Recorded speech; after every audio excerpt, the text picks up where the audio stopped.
and Chair UDA KISUMU County. Today, 13th of September, we are celebrating the first anniversary of the inauguration of our President, William RUTO, as the 5th President of the Republic of Kenya. We welcome everybody, and we welcome everybody into UDA, and more particularly KISUMU County. As KISUMU County, we join the rest of the country to celebrate this day, and we are happy that this government, Kenya Kwanza government, has achieved a lot in the last 1 year. This government has actually brought in what is called Hustler Fund, which is helping those who are down, the hustlers, in line with the hustler and bottom-up economic agenda of UDA. The government has also done a lot in terms of assisting people in terms of employment. This is the first time in the history of Kenya where we have had more than 35,000 teachers employed within a very short period of time. This goes in line with the policy of the Hustler government, the UDA government, to create employment in the country. This is the government that has actually reduced the price of fertilizer by more than 70%. In the previous government, the price of fertilizer was 6,500 going up to 7,000. The William RUTO government has reduced this to 2,500. When we talk of cost of living is not something that can be reduced in one day. But when we reduce the price of input, we are very sure that we are going to have a permanent solution to the cost of living problem. We do ask our people to actually be patient and enjoy these things which are there. The government has also not forgotten the wazees who are actually getting their stipend, which is given every month. The same government has also ensured that the police force actually have gotten an increase in their salary. It is the first time in the history of devolution that the county government got their money, their allocation in time. This has never been done before. We are asking the country, and in particular, those from the Luo Nation and KISUMU County, to be patient with the government. The government has got a plan, and this plan is going to be achieved. We have got, in addition, what is called affordable housing, which is actually being felt even in KISUMU. Even though the real results have not come, but you cannot start a house, build a house, and actually enter there the same day. What we call the affordable housing is a reality, and it is going to be there. It is going to actually assist those who are actually not very able to get houses. The government has also come up with a policy of redistribution of income. People have been actually talking of why people are being taxed. They are not remembering the fact that there are certain people who may not even have what is to be directly taxed. So in a well-distributed income, those who are getting millions must actually contribute more to the economy, so that the unfortunate ones, or those who do not have, can also enjoy. We are working on the redistribution of income, not targeting anybody for taxes, so that the people at the lower level also get something. Coming back to our Luo Nation, there are so many things that have been started. In fact, when we come to KISUMU County, the backbone of this county is actually the fish industry and the sugar industry. As much as the fish industry, much is actually in the pipeline. In the sugar industry, there is a lot of transformation. In fact, fact, the sugar industry is one which is actually going to change more tremendously. Just recently, it was realized the president went to Western and worked on revival of Mumia's sugar industry. All the government, the public sugar industries have been actually earmarked for revival, and they are. That is going to increase the income of our people. It's going to improve the economy of our people. So with that, I think our people, we are on the right track. If not to mention the large number of people who have been actually appointed. We have got in this is as much as we voted minimally to this government. We gave Kisumu County, we only gave 11,000 votes. The government has appointed so many Luos into the government. We have got the CS, Sir Eliud Owalo, has been appointed in a senior ministry that is actually driving part of what drives the economy of Kenya. And that one, we thank the president for that. We have got PS Raymond Omolo, appointed to a very senior, as a very senior PS internal security. That is the senior most PS position in this country, and is given to son of Luoland. We have got Kombudo, which is given a PS from our own Kisumu County, is given that. We have got, for the first time in the history of Kenya, a Luo has been given to be in charge of the forces. That means the Luos are being seen in a position. That is a position that is given to only the trusted.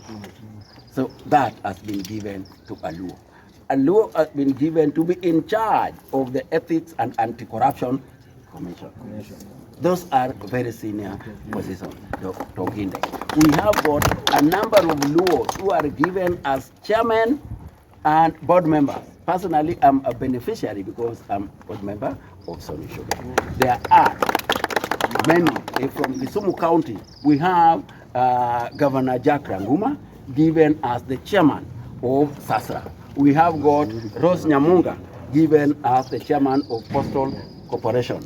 We have got a large number, even outside Kisumu County, we have got Owidi given as the chairman of Lake Victoria Waters, and so on and so forth, and many other Luos. In Kisumu County, me, Eric Osanya, have been given as a board member in Sony. We have got Ouko Kirindo, who has been given as a board member, Lake Basin. We have got a party member, who is Waure Dianga, given as the chairman of Lake Basin Development Authority. So all those are things which are given to Luos. The only thing that our people have been crying about, that there is a large number of party supporters, the party diehards, that in the process, let them also be considered. And that is something we'll keep on reminding. As much as the government has done a lot, we'll keep on reminding the government that this, in this place, selling UDA was like selling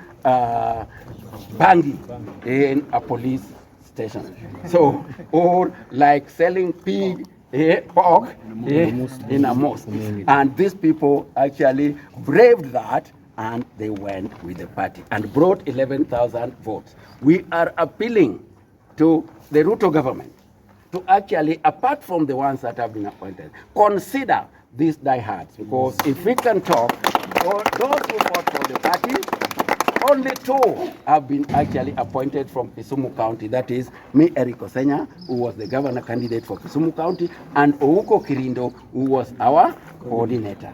Let more of our people please be appointed, because they are looking forward to the government. They want to support the government. They are looking forward to being actually people who will actually participate in the election, to be vying and so on and so forth.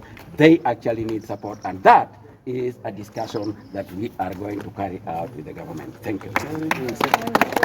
Input that showed that 53% of Kenyans felt like the country is headed in the wrong direction, and one of the issues was the cost of living.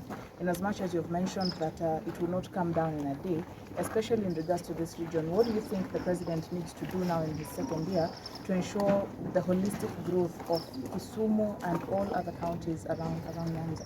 Thank you very much. What I want to point out as far as the cost of living is concerned, cost of living cannot be brought down even in families in a day. One who brings the cost of living in a day is actually doing some kind of just touching, some kind of temporary measures. What the Kenya Kwanza government is doing is to ensure permanent reduction of cost of living. Kenya is an agricultural economy. Agriculture is the backbone. When you reduce the cost of inputs, which means food is going to be there in abundance. So the government has done its best to reduce the cost of input so that food is there in abundance. This may not be realized on the day the prices of inputs are put. These inputs must be put into the farms, and it is only after some months that the results will be realized. And we can be sure, and I can assure you, that the cost of living is going to go down. We don't want to go into a situation, what happened last year, where the price of unga went to 100 for days towards election. After that, it goes to 200 and over. We want a permanent reduction. We don't want to cheat the people. That is why issues like tax, we are serious about them, so that we can get enough money to actually pump into the economy. This government got an empty till, got an empty treasury, and we are doing our level best. The government is doing its level best to bring this. The cost of living is going to go down, but it is not a one-day thing. We must persevere. We must be ready to actually be with the government and wait for the government to carry out the various policies that it has put in place to ensure that this cost comes. And it comes not in a day, it comes permanently. Maybe a quick recap. When women are financially supported, then they can really do a lot in the community. As we know that women, we bear the burden of the community. And when we are empowered, then we can really do much. We can uplift even our men as well. I'm also seeing there are spaces of improvement in terms of maternal health. How can we ensure our women deliver very well with ease and within the grassroots? Must we really go to the level 5 and 4 hospitals in order for us to deliver? How can the government ensure that all the level 2 facilities are really equipped well for women to give birth with ease? How must we always go to the level 4 and 5 hospitals in order to get medicine or even to have our blood pressures tested? We know the challenges that women are facing. Therefore, I urge the government, please just strengthen the women, because when you strengthen one woman, then the whole nation is strengthened. Look, for example, the way our young girls are missing school because of lack of sanitary towels. Like, seriously? How can a girl stay out of school because they cannot afford just a single sanitary towel? Government, can you just try maybe to reduce taxes on this sanitary product so that we can all have our girls go to school? How can we have these women empowered? When a woman is empowered, they feel so bold. They feel they can as well lift the entire community. And the UDA is a space for that. UDA? Kazi ni kazi. Your name, please? My name is Jeroni Makinyi Obwar.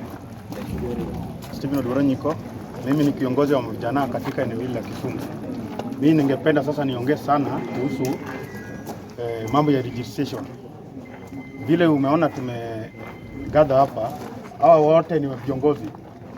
Hawa si members, hawa ni viongozi kutoka ward level to county level. Nataka tukae chini tuongee vile tunataka kwenda mbele na mambo ya registration. Because ukiangalia sana leo hili la Nyanza, mavijana sana ndio wanaumia. Unapata wanatumika na wanasiasa alafu wanadampiwa hapo. Sasa ningeomba wa mavijana mkuje tuandikishane, tukae kwa government. Ukae na sauti uongee kama mwanachama kama we ushajiandikisha. Juu kuanzia kesho tunataka kutembea tuandikishane ili election ikikuja December tunachaguana bila kupigana. Because election ni numbers. Huwezi kaa kwa nyumba na una expect uchaguliwe. Hiyo wewe ndio utakuja kuleta vurugu hapa. Na mimi sitakubali kama kiongozi wa mavijana, sitakubali vurugu tena ikuje hapa. Ati after election mavijana wanakufa. After election watoto wanabaki yatima. After election wamama wanabaki wajane. Sasa leo tunataka tuongee na mavijana, tuandikishane wamama, wazee ili tuingie kwa party. Party imekubali kukaribisha kila mtu. Tutawacha mtu nyuma. Asanteni. Coming from Kisumu County, a live member of UDA.